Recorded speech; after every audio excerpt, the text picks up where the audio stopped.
వేసిన ప్రతి అడుగు ఇంపార్టెంటే. సో ఖచ్చితంగా ఎవరైనా సరే స్టార్టింగ్ లో ఉన్న వాళ్ళు డిసప్పాయింట్ అవ్వకండి. ఎందుకంటే ప్రాబ్లమ్స్ అనేవి అందరి జీవితంలో ఉన్నవే, అందరికీ ఉన్నాయి. సో కొత్తగా స్టార్ట్ అయిన వాళ్ళు ఈ రోజు గీతా మేడం డీసీడీగా డిఈసీడీగా చూసిన వాళ్ళు కూడా ఇక్కడ కూర్చున్నారు. సో స్టార్టింగ్ లో నేను కూడా ఒక్కొక్క ఇటుక పేరుస్తూ వచ్చిన దాన్ని. సో బిఫోర్ వెస్టీజ్ ఒక simple home maker. First of all మేము మాది నల్గొండ కాకులకొండారు మా విలేజ్ అనమాట, నేను పుట్టిన స్థలం. సో నాకు చాలా హ్యాపీ అనిపిస్తుంది. మా డాడీ ఎప్పుడు చెప్తాడు ఊరి పేరు చెప్పాలి ఎప్పుడు ఎక్కినా స్టేజ్ ఎక్కినా అని చెప్పి, కానీ నాకేమో ఫ్లోలో రాదనమాట ఊరి పేరు అనేది. కానీ ఈరోజు గట్టిగా చెప్పాలని అనుకున్నా. నాకు చాలా హ్యాపీ, ఎందుకంటే అక్కడ మేము పుట్టినాము, అక్కడ నుంచి ఇక్కడ బ్రతుకుదేరం కోసం హైదరాబాద్కి రావడం జరిగింది అనమాట. పుట్టగానే హైదరాబాద్కి వచ్చినాము. సో చిన్నప్పటి నుంచి మేము హైదరాబాద్లోనే పెరిగినాం కాబట్టి ఇంకా హైదరాబాద్ అనే చెప్తున్నాను అనమాట. నిజంగా చాలా అంటే బ్యాక్గ్రౌండ్ వచ్చేసి మిడిల్ క్లాస్ ఫ్యామిలీ అంటే మాది కంప్లీట్గా మిడిల్ క్లాస్ ఫ్యామిలీ. సో మా చిన్నప్పుడు బాగానే సంపాదించేవాళ్ళంట మా నాన్న, మా మమ్మీ చెప్తూ ఉంటుండే. అంటే నాకు ఊహ తెలిసినప్పుడు కూడా నాకు అంటే ఫ్రూట్ మార్కెట్లో చేస్తుండే అనమాట మా నాన్న. సో అక్కడ మంచిగా ఇన్కమ్ అనేది మా చిన్నతనాన 4-5 సంవత్సరాలు ఉన్నప్పుడే ఆయన నోట్ల కట్టలు ఇలా నడుముకు కట్టుకొని తెస్తుండే అనమాట. అప్పట్లో సూట్ కేసులు అవన్నీ లేవు.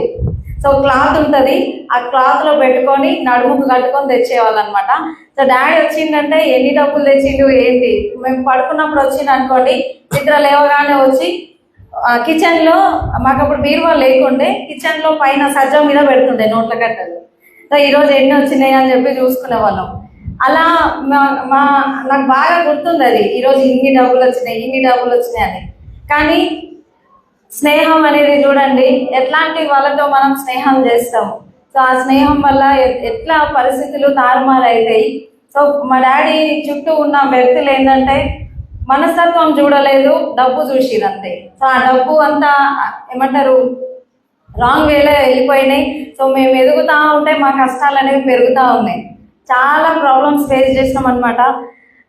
నేను 7th క్లాస్ చదువుతున్నప్పుడు నల్గొండ నుంచి హైదరాబాద్కి షిఫ్ట్ అవ్వడం జరిగింది. ప్రైవేట్ స్కూల్లో మేము 7th వరకు చదువుకున్నాం. అక్కడ బోర్డ్ ఎగ్జామ్కి ఫీజు కట్టలేక మేము ఇక్కడికి రావడం జరిగింది. నాకు 7th క్లాస్ చదివే అమ్మాయి నేను 5th క్లాస్లో నన్ను మళ్ళీ గవర్నమెంట్ స్కూల్లో జాయిన్ చేసి, సో 2 ఇయర్స్ అక్కడ వేస్ట్ అయిపోయింది. అలా వెళ్ళే ప్రాసెస్లో అసలు మా నాడి గవర్నమెంట్ స్కూల్ వద్దంటే వద్దా అన్నారనమాట.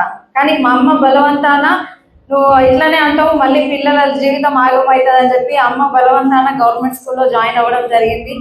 సో ఆ స్కూల్ స్టేజ్లో కూడా చాలా ప్రాబ్లమ్స్ ఫేస్ చేసినామండి. నిజంగా ఎంతో మందిని బయట చూస్తూ ఉంటాం కదా, మంచి లగ్జరీ లైఫ్ అన్నీ చూస్తూ ఉంటాము. మా ప్రాబ్లం చూస్తే అంటే మా మొహం మీద ప్రాబ్లం తెలియకపోతుండే, దేవుడు ఇచ్చిన గొప్ప వరం అది నాకు నిజంగా. సో నా ప్రాబ్లమ్స్ అనేవి నా మొహంలో తెలియదు ఎవరికి, అవి నాలోనే ఉండిపోతాయి. గడప దాటి బయటికి వెళ్ళిందంటే హ్యాపీ ఫేస్ అంతే. సో మా ఫ్యామిలీ ఇంత ప్రాబ్లంలో ఉంది అని నా ఫ్రెండ్స్కి కూడా ఎవరికి తెలియదు. సో ఇక్కడ కూడా మా డిగ్రీ ఫ్రెండ్స్ ఉన్నారు, ఇంటర్ ఫ్రెండ్స్ ఉన్నారు, స్కూల్ మేట్స్ రాలేదు. So degree friends, inter friends ఉన్నారు. నేను ఎప్పుడు కూడా బాధలో ఎన్నడూ వాళ్ళు చూసింది లేదు నన్ను, నేను చదువుకున్న రోజుల్లో. సో అలా ఉండేదాన్ని అనమాట. ఎందుకు అంటే బురదలో పుట్టిన తామర పువ్వు ఎట్లా ఉంటుంది, సో కింద అంతా బురదే ఉంటుంది, కానీ తామర పువ్వు మీద మాత్రం బురద ఉండదు. సో నా మైండ్ సెట్ కూడా అలాగే ఉంటుండే. నేను మిడిల్ క్లాస్ ఫ్యామిలీ, కానీ నా మైండ్లో మాత్రం హై క్లాస్ ఆలోచనలు ఉండేవి ఖచ్చితంగా. ఎందుకో తెలియదు, దేవుడు నాకు అది ఆ 6th సెన్స్ ఎట్లా ఇచ్చిండో ఏమో నాకు తెలియదు, కానీ నా లైఫ్ ఖచ్చితంగా లగ్జరీ లైఫ్ ఉంటుందని నేను గట్టిగా నమ్మేదాన్ని చిన్నప్పటి నుంచి అయినా. సో నేను అలా నమ్ముతున్న ప్రాసెస్లో నా స్టడీస్ అయిపోయినాయి.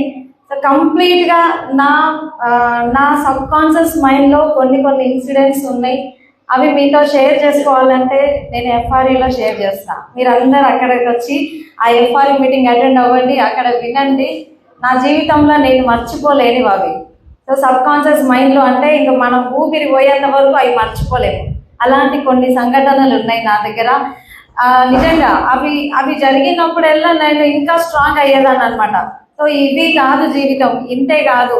సో ఖచ్చితంగా బ్రైట్ ఫ్యూచర్ ఉంటుంది అన్న నమ్మకంతో వెళ్ళే ప్రాసెస్లో నేను ఇంటర్ డిగ్రీ చదివినప్పుడు స్కాలర్షిప్ అంటే గవర్నమెంట్ నుండి వచ్చే స్కాలర్షిప్ ద్వారా నా స్టడీస్ కంప్లీట్ అయ్యాయి. ఓకేనా? సో కంప్లీట్గా గవర్నమెంటే మమ్మల్ని పెంచిందని నేను అనుకుంటా. ఎందుకంటే రేషన్ బియ్యం తిని బ్రతికినాం మేము, రేషన్ బియ్యం. సో మేము ఇన్స్టిట్యూట్కి వెళ్ళినప్పుడు ఆ బాక్స్ తీసుకొని వెళ్తే కూడా నేను మా ఫ్రెండ్స్ దగ్గర కూర్చొని తినకపోయేదాన్ని. ఎందుకంటే అన్నం లా ఉంటుంది కదా, సో వాళ్ళందరూ మంచిగా తీసుకొని వస్తారు, మళ్ళీ నాదొక్కటే డిఫరెంట్ ఉంటుంది వద్దు అని చెప్పేసి లాస్ట్ బెంచ్లో కూర్చొని అన్నం తినేదాన్ని నేను. సో వాళ్ళతో పాటు కూర్చొని తినకపోతుండే. ఎప్పుడైనా నా లైఫ్ మారకపోతుందా అనుకుంటూ ముందుకెళ్ళే ప్రాసెస్లో డిగ్రీ కంప్లీట్ అయింది. డిగ్రీ చదివేటప్పుడు కూడా నేను ఇంటర్ స్టూడెంట్స్కి ట్యూటర్గా జాబ్ చేసిన మా కాలేజ్లోనే, మాది ఐడియల్ డిగ్రీ కాలేజ్. అదే కాలేజ్లో ఇంటర్ పిల్లలకి ట్యూటర్గా వెళ్ళేదాన్ని, కాలేజ్ అయిపోగానే ట్యూటర్గా. సో అలా నేను పార్ట్ టైంగా ఇన్కమ్ సంపాదిస్తూ ఆ వచ్చిన డబ్బులు నా ఖర్చులకి, నా బుక్స్కి, వాటికి నేను పెట్టుకునేదాన్ని అనమాట. తర్వాత డిగ్రీ బిఎడ్ కంప్లీట్ అయింది. మా సార్ ఖచ్చితంగా నువ్వు గవర్నమెంట్ జాబ్, నాకు అప్పుడే పరిచయం అనమాట మా సార్.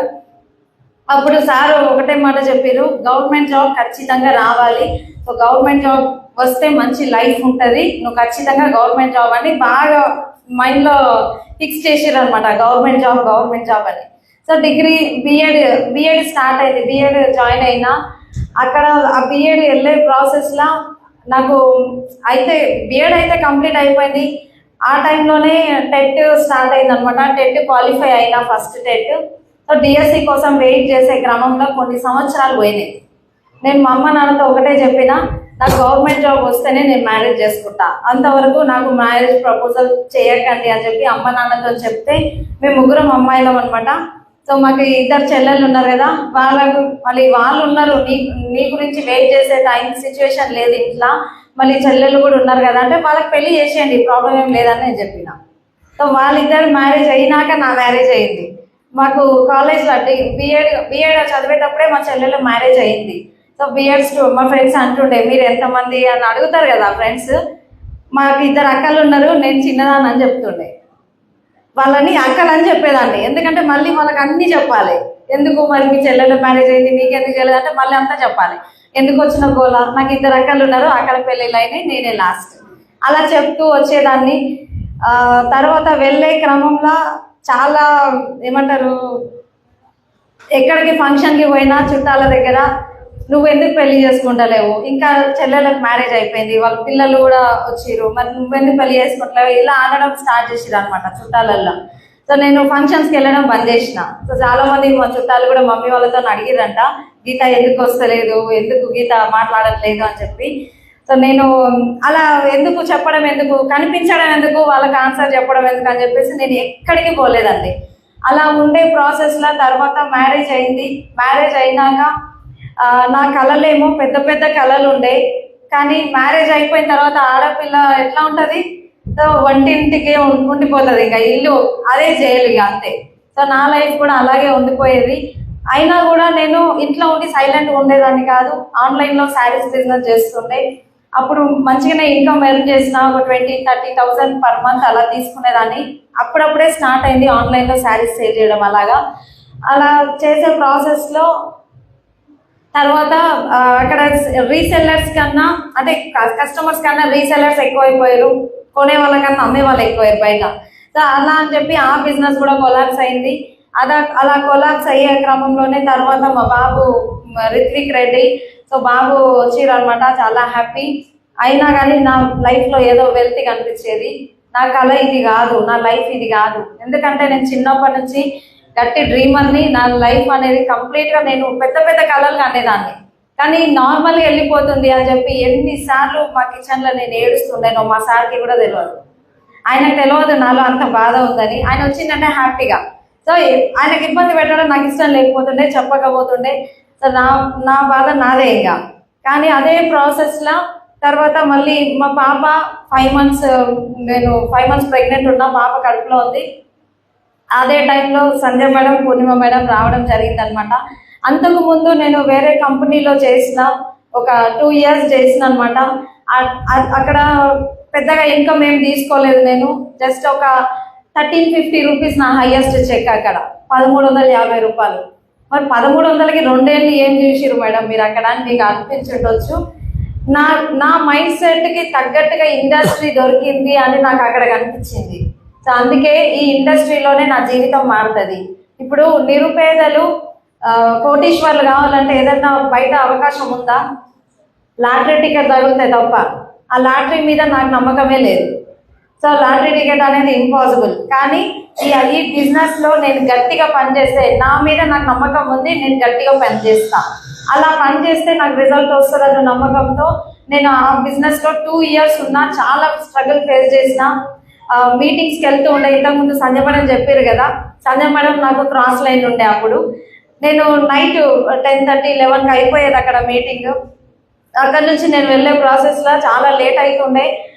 బస్ స్టాప్ కోసం నిలబడితే కూడా మేడం నన్ను చూసి బస్ స్టాప్ వరకు డ్రాప్ చేస్తారండి మేడం అని చెప్పి నన్ను తీసుకెళ్ళి బస్ స్టాప్లో డ్రాప్ చేస్తుండే.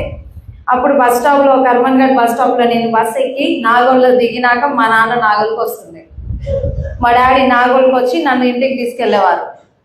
చుట్టుపక్కల వాళ్ళు అనేదంట, పెళ్లి కాని అమ్మాయి ఈ టైం వరకు వస్తుంది ఏం మీటింగ్లు అని చెప్పేసి. కానీ మా అమ్మ నాన్న సపోర్ట్ చూడండి, వాళ్ళకందరికీ సమాధానం చెప్పుకుంటూ వస్తుంది. లేదు,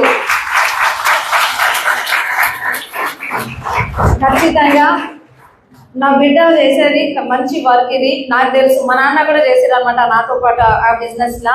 సో మంచి పని అని మా అమ్మ నాన్నకు తెలుసు. నాకు చుట్టుపక్కల వాళ్ళ మాటలతో నాకు సంబంధం లేదు, నాకు అవసరం లేదు. సో నేను అదే అని చెప్పిన. అలా నాకు ఇద్దరు సపోర్ట్ చేస్తూ వచ్చారు. అదే ప్రాసెస్లో చేస్తూ వచ్చే టైంలోనే ఇంకా అక్కడ ఇన్కమ్ లేదు. తర్వాత మ్యారేజ్ ఇది అని చెప్పేసి కొన్ని డిస్టర్బెన్స్ వచ్చినాయి ఇంట్లో. ఆ బిజినెస్ బంద్ చేయడం జరిగింది. తర్వాత మ్యారేజ్ అయింది. పాప ఉన్నప్పుడు సంజయ్ మేడం, పూర్ణిమ మేడం ఇద్దరు రావడం జరిగింది ఇంటికి.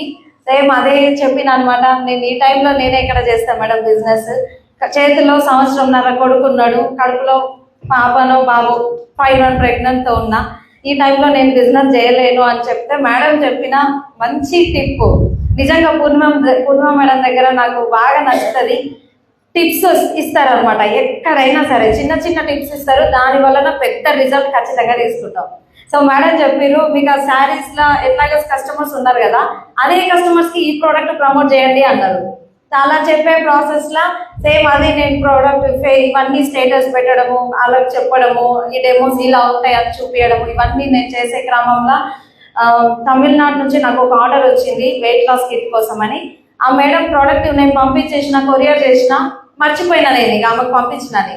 ఆమె వాడి ఒక 15 రోజుల తర్వాత నాకు కాల్ చేసి చెప్పారు, మంచి ప్రోడక్ట్ ఇచ్చిర్రు, అసలు సూపర్ ఉంది, నేను బయట లక్షలు ఖర్చు పెట్టిన వెయిట్ లాస్ కోసం, నాకు ఎక్కడ రిజల్ట్ రాలేదు, కానీ వెస్టీజ్లో అద్భుతంగా ఉన్నాయి ప్రోడక్ట్ అని చెప్పారు. నాకు ఇంకా ధైర్యం వచ్చింది, ఇంత మంచి ప్రోడక్ట్ మనము వాడుకుంటూ జనాలకు చెప్తే డబ్బులు వస్తున్నాయి కదా. అదే బిఫోర్ కంపెనీలో 420 రూపాయలు ఉండే షాంపూ బాటిల్ మన దగ్గర 180 రూపాయలు ఉంది, 164. సో ఇంత తక్కువ అంటే మంచిగా అనిపించింది. మంచి న్యాచురల్ ప్రోడక్ట్స్ ఉన్నాయి, సేమ్ క్వాలిటీ తగ్గలేదు, ప్రైస్ మాత్రం అవి హై ఉన్నాయి. సో కాబట్టి మంచి ప్రోడక్ట్ అని నేను షేర్ చేయడం స్టార్ట్ చేసిన, నా వంతు నేను స్టార్ట్ చేసిన. సో నాకు నిజంగా ఆ టైంలో నాకు ఇంత సపోర్ట్ ఇచ్చిందంటే మా సార్ సపోర్ట్ కూడా లేకుండే స్టార్టింగ్లో. ఎందుకంటే నేను పాత బిజినెస్లో నేను ఎంత కష్టపడ్డానో ఆయనకు తెలుసు. ఆయన చూసేవాళ్ళు, ఆయన అంటుండే, నీకేమన్నా పిచ్చి పట్టిందా, పిచ్చి దానిలాగా చేస్తున్నావు, డబ్బులే రావట్లేదు అంటున్నావు, మరి ఎందుకు ఆ కంపెనీ అని చెప్పి తిరుగుతున్నావు, మీటింగ్లను పోతున్నావు అని నన్ను ఎప్పుడు అంటుండే. సో నేను పట్టించుకోలేదు, ఎందుకంటే ఈ బిజినెస్ బాగుంది, ప్రోడక్ట్స్ తక్కువ రేటు ఉన్నాయి, మంచి క్వాలిటీ ప్రోడక్ట్, నేను ఖచ్చితంగా ఇందులో చేస్తా. నేను మా సార్కి ఒకటే రిక్వెస్ట్ చేసిన, ఒక 2 సంవత్సరాలు నాకు టైం ఇవ్వవా ప్లీజ్, 2 సంవత్సరాలు టైం ఇవ్వు, ఇందులో ఒక ఇన్కమ్ వచ్చింది అంటే నేను చేస్తా, లేకపోతే వదిలేస్తా, కానీ నువ్వు మాత్రం 2 సంవత్సరాలు నన్ను ఏమనొద్దు, నేను బిజినెస్ చేసుకుంటూ వెళ్ళిపోతా అంటే పాపం ఆయన కూడా సైలెంట్ అయిపోయారు, నీ ఇష్టం పో, ఏమన్నా చేసుకో అని చెప్పేసి వదిలేసారు అనమాట. సో అలా చేస్తూ చేస్తూ వచ్చే ప్రాసెస్లో ఆ ఇన్కమ్ తీసుకోవడం జరిగింది. 16,000 రూపీస్ నా సిల్వర్ డైరెక్టర్ అప్పుడు డెలివరీ అయింది. అప్పుడు మా సార్ అన్నారు అనమాట, 16,000 ఇన్కమ్ తీసుకున్నారు, నువ్వే నయం కదా, ఏం చేసినావు అసలు, నువ్వు పని ఏం చేయలేదు కదా. 9th మంత్ ఉన్నప్పుడు నేను